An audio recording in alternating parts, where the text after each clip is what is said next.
I never thought a simple vacation abroad would end with strangers claiming my house as their own. When I finally returned home after weeks away, the very first thing that hit me wasn't the exhaustion from my flight or the heavy suitcase dragging behind me. It was the shock of seeing my house look like it belonged to somebody else. The exterior was freshly painted, the lawn neatly trimmed like a real estate magazine cover, and a brand new SUV was sitting in the driveway as if it had been parked there forever. My heart started pounding. This was my house, the same place I had worked years to pay off, the same address where every memory of my life was stored.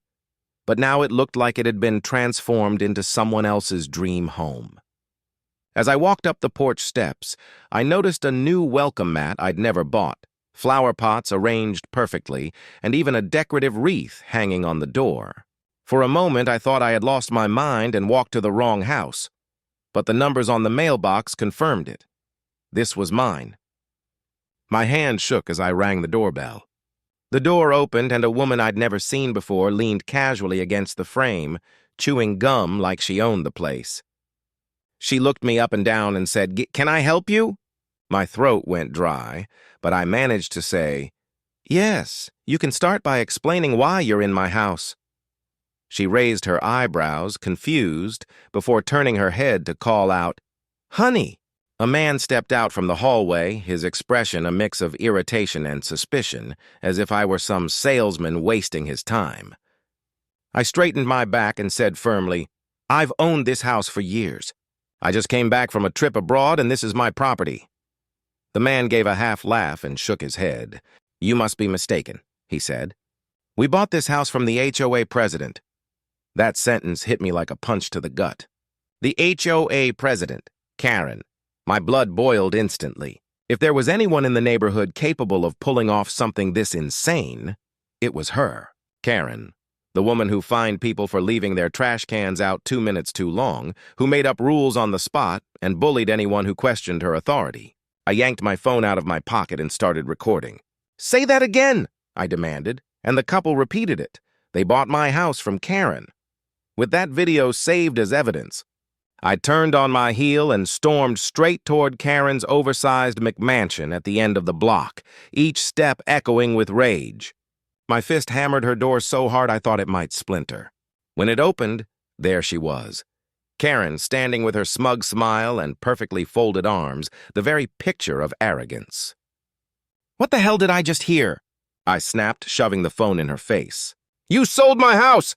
My voice shook with fury, my pulse hammering in my ears. Karen, queen of delusion, didn't even flinch. She tilted her head with a smirk and said, "Well, I honestly thought you weren't coming back. Some of us assumed maybe you had, disappeared.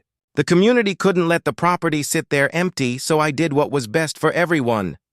My mouth dropped open. "Are you insane? You thought I was gone, so you just broke into my home and sold it." She gave a shrug, her smirk deepening. "Besides, you left without obtaining the HOA travel permit. You know the rules." I almost laughed in disbelief, though it came out more like a choke. "Travel permit? That's not even real. What the hell are you talking about?" Karen waved her hand as if brushing away a child's tantrum. "It's policy," she insisted. "You violated the covenant."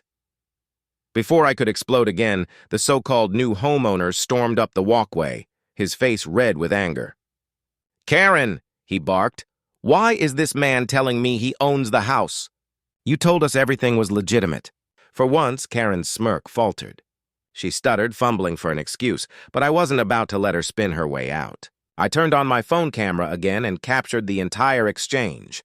With my evidence piling up, I immediately called my lawyer. I barely finished telling him what had happened when he cut me off with 3 words. "She's absolutely toast." From that moment forward, we went into full attack mode. My lawyer and his team started digging into every shady breadcrumb Karen had left behind, and the trail was uglier than even I imagined. The first discovery, forged documents with my signature slapped on them, so sloppily done it was laughable. She hadn't even bothered to mimic my handwriting properly. The second discovery, receipts showing that she had sold several of my belongings along with the house, my leather recliner, my TV, even my grandmother's antique chest, all gone. The third discovery, a locksmith's invoice proving she had changed the locks on my house just weeks after I left, a clear sign of forced entry and fraud. But here's the kicker.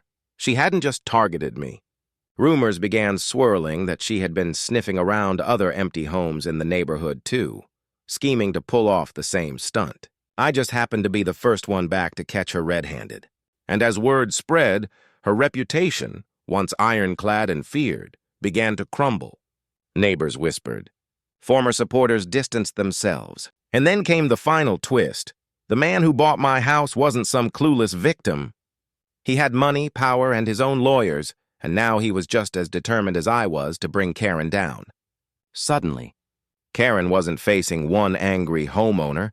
She was facing two full legal teams ready to bury her under every law book in the state. The courtroom was the final stage where Karen's lies would collapse.